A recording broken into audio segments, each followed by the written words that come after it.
नमस्कार बच्चों, आज हमारा टॉपिक है मौर्योत्तरकालीन भारत 200 ईसा पूर्व से 300 ईस्वी।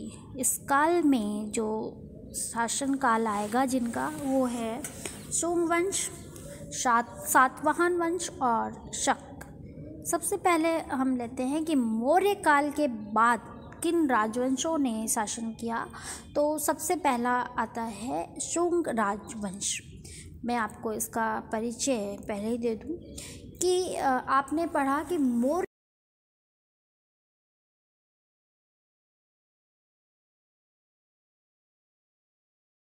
शासन काल में जो बैठा था उसी के प्रधान सेनापति ने जब बृहदत्त सेना का निरीक्षण कर रहा था तो पुष्यमित्र ने उस पर हमला करके वहीं पर उसकी जीवन लीला समाप्त कर दी थी।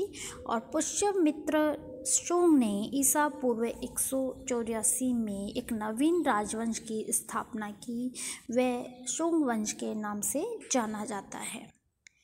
अब यहाँ पर भी वही चीज़ आती है कि शुंग इतिहास को जानने के साधन क्या क्या है। तो उसमें आता है जैसे पहला साहित्यिक स्रोत, जैसे पुराण, बाणभट्ट का हर्षचरित्र, पंतजलि का महाभाष्य, ज्योतिष ग्रंथ, गार्गी संहिता, कालिदास का नाटक, मालविका के मित्रम, जैन लेखक मरुतुंग की थैरावाली, बौद्ध ग्रंथ, दिव्यादान आदि।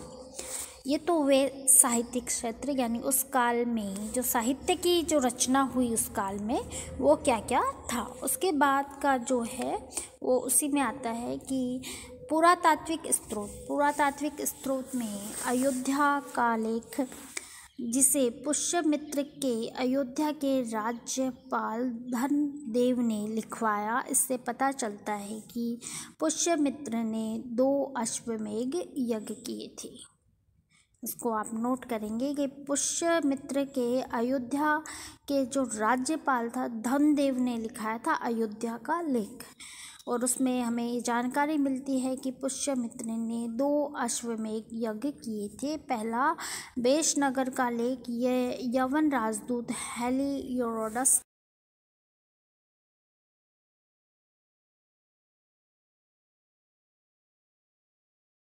है।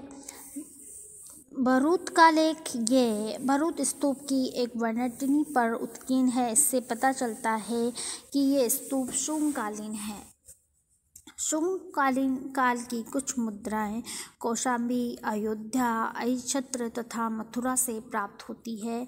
इनसे भी तत्कालीन इतिहास पर कुछ प्रकाश पड़ता है। फिर है कि शुंग वंश की उत्पत्ति कैसे हुई।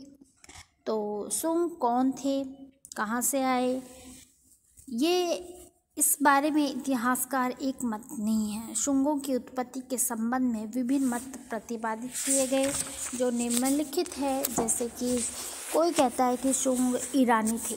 डॉक्टर हरप्रसाद शास्त्री ने शुंग राजाओं के नामों के अंत में मित्र शब्द को देखकर उन्हें पार्शिक बतलाया है, क्योंकि पार्शिक लोग मित्र यानी सूर्य की पूजा करते थे। अतः इस आधार पर पुष्यमित्र को पार्शिक मूल का माना जा सकता है। किंतु बाद में शास्त्री मौर्य ने अपने पूर्व मत को त्याग कर उसे ब्राह्मण मूल का घोषित किया है। दूसरा यहाँ पे आता है कि शुंग मौर्य थे। दिव्यावादान पुष्यमित्र को मौर्य कहता है, किंतु दिव्यावादान के लेखक ने त्रुटिवश उसे मौर्य राजाओं की सूची में रखकर मौर्य कहा है। तीसरा, शुंग कश्यप गोत्रीय वैम्बिक ब्राह्मण थे। बौधायन शूद्र क्षेत्र में वैम्बिक को कश्यप गोत्रीय ब्राह्मण कहा गया है। हरिवंश पुराण में औदभिज कश्यप ब्राह्मण सेनानी का उल्लेख हुआ है। डॉक्टर जायसवाल ने औदभिज्य का समीकरण पुष्यमित्र शुंग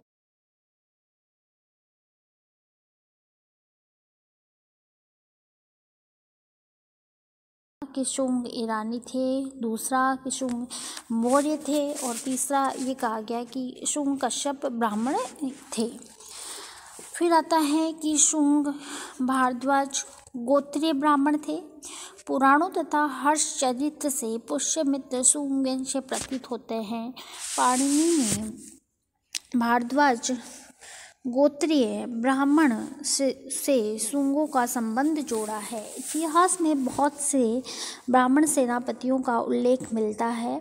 द्रोणाचार्य, अश्वत्थामा आदि ब्राह्मण ही थे, जिनका उल्लेख आपने देखा कि महाभारत में इन गुरुओं का उल्लेख है कि ये कितने प्रकार ब्राह्मण थे।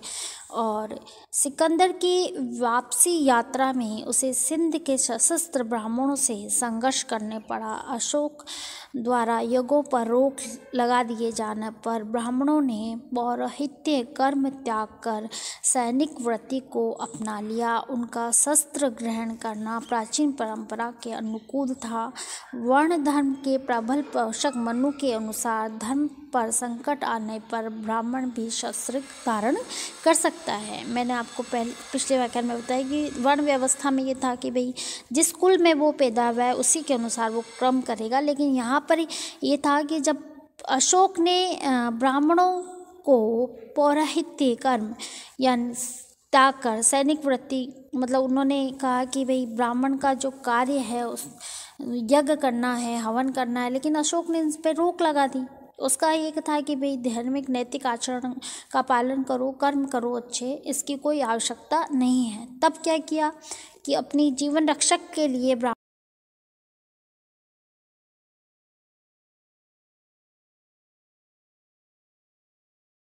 वो भी कहता है कि धर्म पर संकट आने पर ब्राह्मण भी शस्त्र धारण कर सकता है, यानी धर्म अपना वर्ण व्यवस्था को परिवर्तित कर सकता है। इस प्रकार पुष्यमित्र ब्राह्मण जाति का सिद्ध होता है। तारानाथ ने भी उसे ब्राह्मण जाति का बताया है। पुष्यमित्र चाहे कश्यप गोत्री हो या भारद्वाज गोत्री, किंतु वे ब्राह्मण था, इस कथन में कोई संदेह नहीं है। यहाँ पर सब एकमत हो के मान रहे हैं कि जो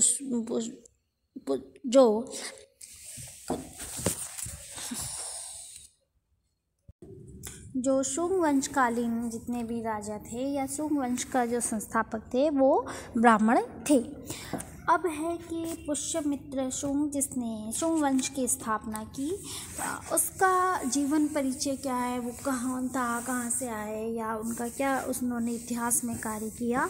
तो पहले हम इसका आरंभिक जीवन उपलब्धियाँ पढ़ते हैं कि पुष्यमित्र के प्रारंभिक जीवन के विषय में हमें कुछ ज़्यादा तो ज्ञात नहीं है। दिव्यावादन से पता चलता है कि वह पुष्यमित्र पुष्य धर्म का पुत्र था। सभी साधन उसके इतिहास का प्रारंभ सैनिक जीवन से ही करते हैं। ज्ञात होता है कि एक दिन सेना का निरीक्षण करते समय वृद्धत की उसने धोखे से हत्या कर दी। पुराणों तथा बाणभट्ट के हर्षचरित में दोनों में इस घटना का उल्लेख हुआ है। पुराणों में सेनानी पुष्यमित्र वृद्धत की हत्या कर 36 वर्षों तक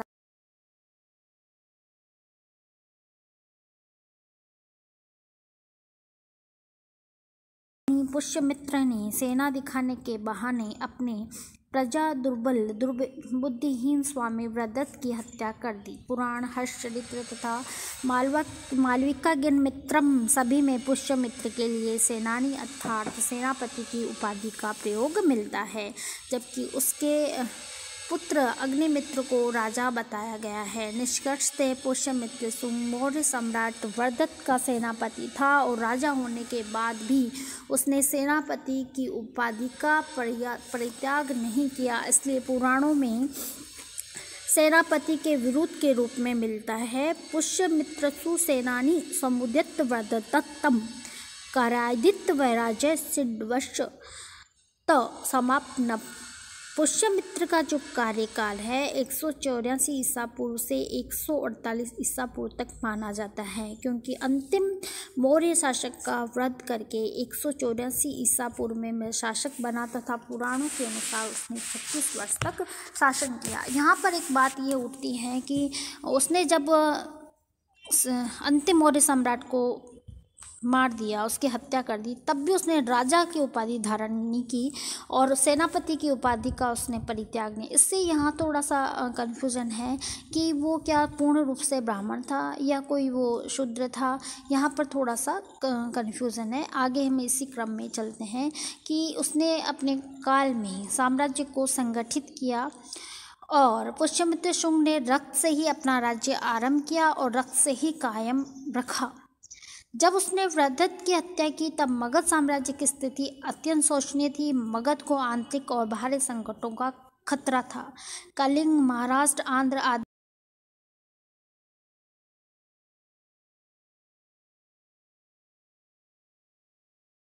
अपने वैदिक धर्म और आदेशों की जो अशोक के शासनकाल में उपेक्षित किए, वो पुष्यमित्र शुंग ने पुनः उनकी प्रतिष्ठा की। यही उसकी महानता का रहस्य है। इसको आप अंडरलाइन कर लेंगे। इसी कारण उसका काल वैदिक प्रतिक्रिया अथवा वैदिक पुनर्जागरण का काल भी कहा जाता है। अवंती का राज्य मगध दूर होने के कारण पाटलिपुत्र से उस पर पूर्ण नियंत्रण बनाए रखना कठिन हो रहा था। अतः पुष्यमित्र ने विदिशा को अपनी दूसरी राजधानी बनाया और अपने पुत्र अग्निमित्र को वहां उपराजा के रूप में नियुक्त किया। उसने अपना एक प्रतिनिधि कौशल राज्य में भी नियुक्त किया। इस प्रकार उसने अपने साम्राज्य को संगठित कर केंद्र को शक्तिशाली बनाया और उसके काल में विदर्भ में युद्ध हुआ, यवन आक्रमण हुए और यहाँ पे मैं जो है आपको पुष्यमित्र शुंग का जो साम्राज्य है उसका एक मैप्स के माध्यम से अगले व्याख्यान में बताऊंगी। धन्यवाद।